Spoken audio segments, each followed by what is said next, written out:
Warren Esty gave a talk to the American Numismatic Society about die studies in December 2020. You can find it online, and I'll play a clip in a moment.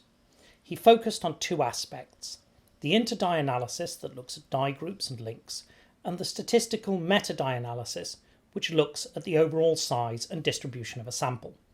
Both reflect work Esty has published in the past, but I'm going to focus in particular on the first half, the critique of inter-die analysis and the tone of the talk.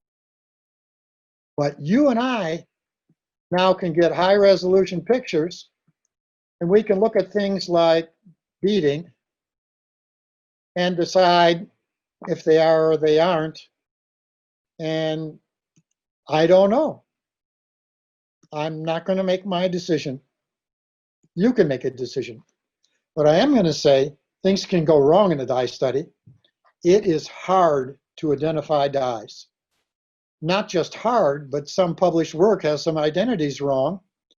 As this clip suggests, Esty's general assessment is quite negative, and he is not alone in having reservations about the analysis of die links. So I thought it would be interesting to ask how serious a problem these concerns are. The three concerns can be thought of as errors, reuse, and redundancy. And today, I will focus specifically on error.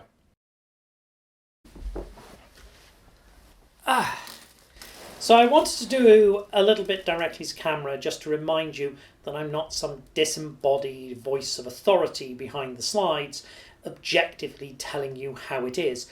I have skin in the game in this particular debate. I didn't invent the concept of the die box, but over the last 10 years or so, I've been one of the people who has formalised exactly what that means and pressed very hard in research papers to argue that the shape and form of die charts does tell us something about mint organisation, and that we can use it to reconstruct rhythms of production, the intensity with which ancient mints operated, and so on. So obviously I have a pretty strong incentive to discount everything Warren's saying and just go, nope, total rubbish. But I'd like to give this as fair a shake as possible. So in the rest of the video, what I'm going to do is try and explain why I think Warren is wrong to take such a negative approach to the whole issue of inter-die analysis, but also to acknowledge that he does have a point in certain areas, and that the only way we'll fundamentally ever know is to do a lot more research. So, back to the video. Esty's concern with error is specifically about die identities. People make mistakes, and some of those get published. That no one would disagree with. In Esty's view, however, errors are inherently likely because die identities are ambiguous, and those errors are often fatal to attempts to establish mint procedures through inter-die analysis. So that gives us a two-part question I want to engage with. How common are mistakes, and how much difference do they make? I'm going to start with this paper on Islamic coinages from Central Asia. It is about a hoard consisting mostly of anonymous Mughal coins from the 13th century. These are small copper coins, often in fairly poor condition. There are very few die studies in Islamic numismatics. This is not a journal known for such studies. There are some basic errors of interpretation. So while not wanting to be mean, we might well expect to find errors in this paper. Are there? In total, 5 of the catalogued die identities are illustrated. These are the only ones I can check, and pleasantly, I concurred with the author on 4 of them.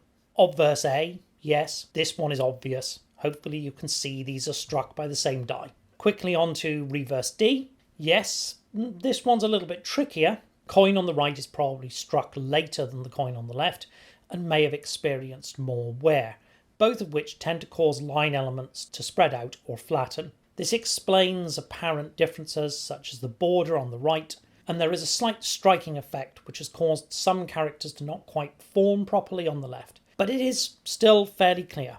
These are the same dies. However, reverse K does pose a problem. Coin on the left has been double struck. That is, the blank shifted between hammer blows, superimposing two versions of the same design. You can see one on the top left, another on the bottom right, and a confused jumble in between. This is about as bad as it gets, yet the identity in the article is correctly established and fairly easy to confirm. Not only do you have general agreement, but the recurrence of an erroneous dot, perhaps a pit flaw, between the right-hand border and the outer ring makes it nearly certain. And I think this is important. In his talk, Esty presented an example he felt was ambiguous. I'm less convinced. But he presented it in a way which suggested that die identities were often ambiguous. They usually aren't. This is a worn, grotty, partly off-flan copper coin, and confirming the die identity really isn't that difficult. However, I did suggest there was an error in the published identities, so let us look at reverse C.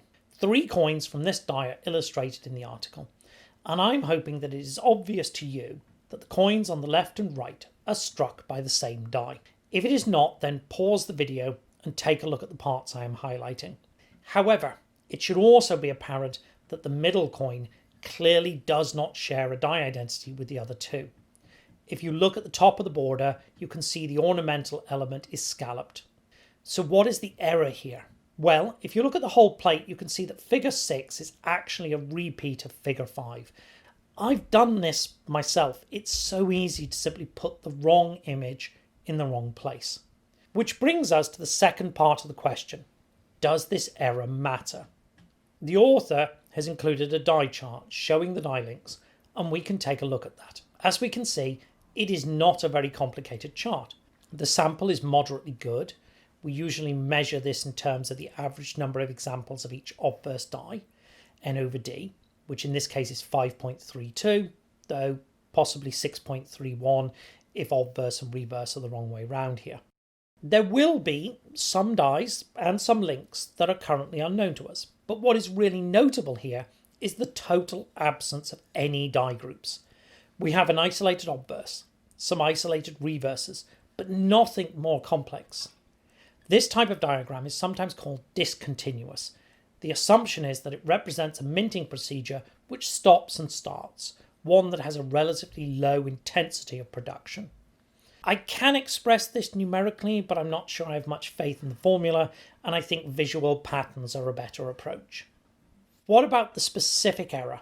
Well, it would affect this bit of the chart, and if it was a failure to distinguish what are actually 2 separate dies, it would create another die combination. But that wouldn't have very much an effect on how we interpret this diagram, and that is going to be the theme for today. Esty suggests that it is intrinsically difficult to establish die identities and that any errors are potentially fatal to inter-die analysis. I'm going to suggest it's not actually hard and that errors generally don't make a big difference to our interpretation. And at the risk of repetition, let me give a second example. This article is an example of what are known as Greek imperial coinages, coins made by cities in the Eastern Roman Empire but based on local standards. In this case, silver issues in the early 2nd century AD. It's an area of coinage that has a fair number of die studies. The student was advised by Catherine Lorber, a numismatist I would expect to know what she is doing, and it was published in the American Numismatic Society's own journal. You'd expect this one to be sound. It doesn't include an inter-die analysis, being a little too concerned with unsound meta-die work, so I had to create my own die charts from the catalogue. 2 denominations, trigrams on the left and tetragrams on the right. Broadly, it looks like one workstation, occasionally 2, and sometimes a die survives from one year to the next, but they were not apparently stored away when production halted for a longer period. Overall, it's an amazing sample, an N over D of about 25, though a lot comes from a small number of hordes, and as is often the case, that means it is quite uneven in its representation. For the moment, let us focus in on one part, where the sample is a bit less robust, the later issues of trigrams. This is part of the die chart I prepared, and there is nothing inherently interesting about it. It's the same sort of discontinuous chart we saw for the Mughal coins, though in this case the sample is poor enough I'd be reluctant to draw a conclusion. But the reason I highlighted this is you get a completely different chart if you look at the plates instead of the catalogue. It's a similar structure, but a lot of the details change, and you get that interesting reuse of a die, obverse 9, a few years after it was initially employed. There shouldn't be a difference between catalogue and plates. It only gets worse once we start to check identities. Obverse 9 doesn't really exist. It's the same die as obverse 8. Coins with inscriptions are relatively easy to establish identities for because you can look at where lines cross the portraits and how those lines meet the letters. If you are still uncertain, look at the two small marks, probably unintentional, below the portrait, which are the kind of detail which do not match by accident. And the die link across the years appears to be entirely erroneous. In this case, I suspect a bookkeeping error because these two reverses have different dates recorded on them. Now, if I correct those identities and apply it back onto the chart based on the plates, I end up with another version of the same data. 3 versions, and I cannot trust any of them. And these are not the only issues. We have numbering errors in the catalogue. 2 of the plates for tetragrams repeat the same set of obvious erroneous numbers. They should be obverse 7, but they're all labelled as obverse 1. This is a big mess. This is Esty's worst case scenario. We have multiple bookkeeping errors layered on top of multiple erroneous identities. Just cutting in here because I realised as I was editing that my remarks about the article were sounding, well, just mean. And I wanted to be clear about what I thought the problem was. I am not blaming the author, the student, the PhD student who wrote this article. This is good enough for a PhD. It shows a basic understanding of what you're supposed to do, some critical sense of how to operate. Yes, there's a lot wrong with it. Yes, there are things that haven't been done with the data that should have been done with the data.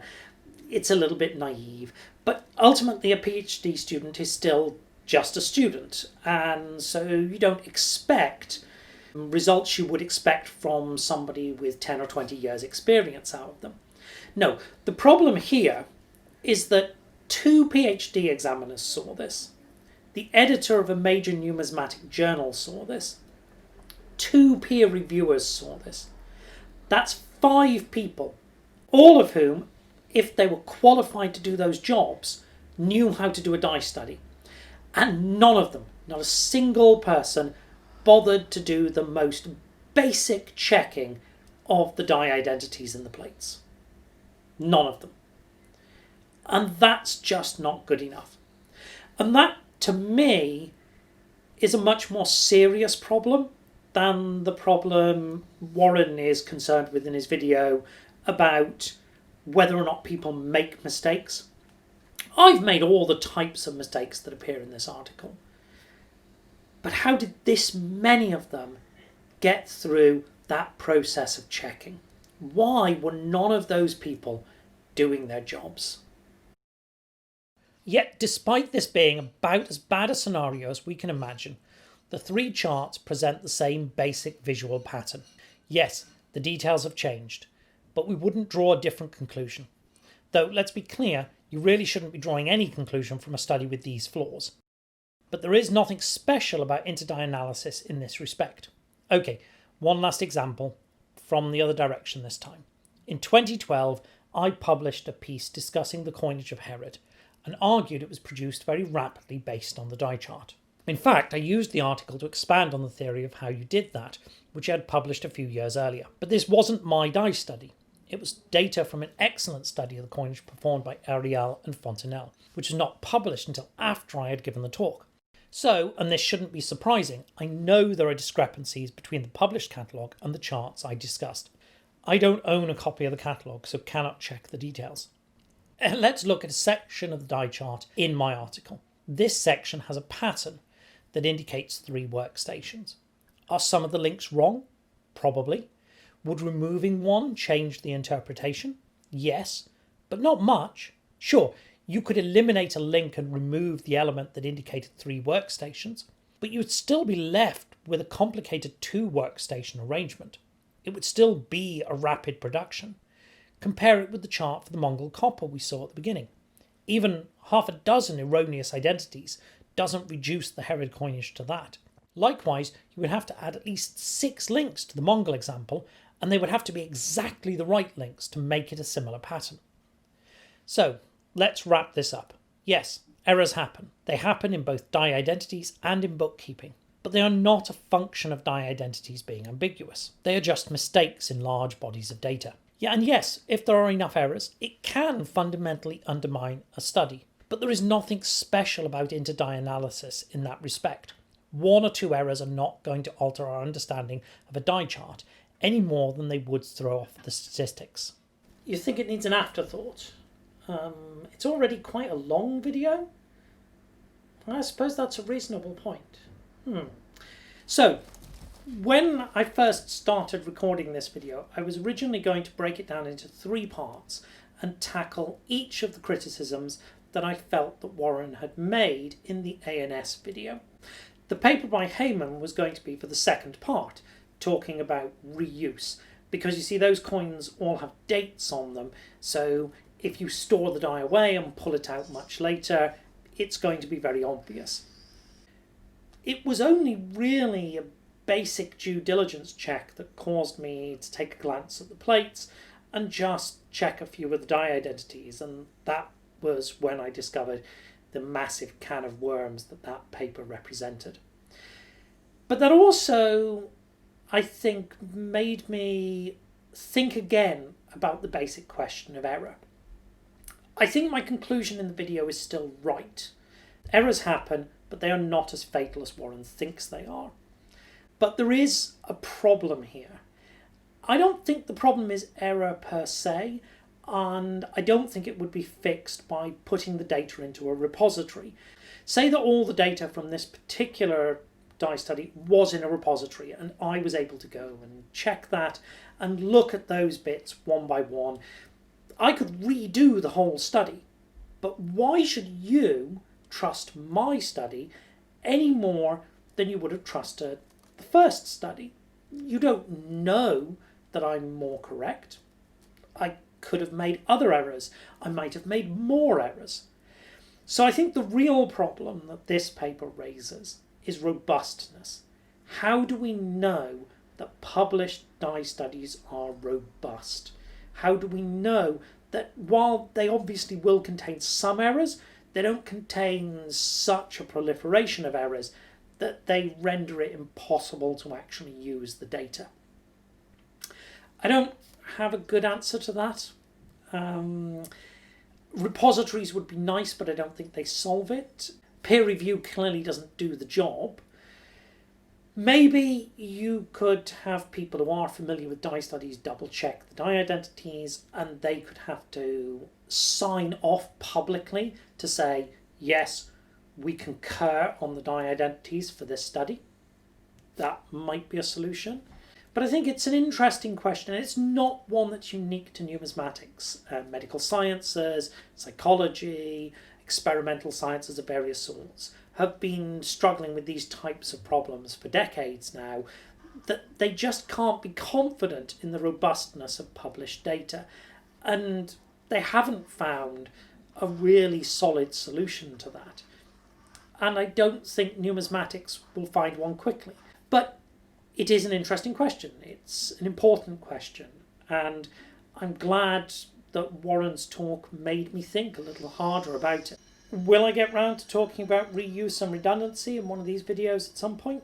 I'm sure I will, but unfortunately it won't be today. Thank you for listening.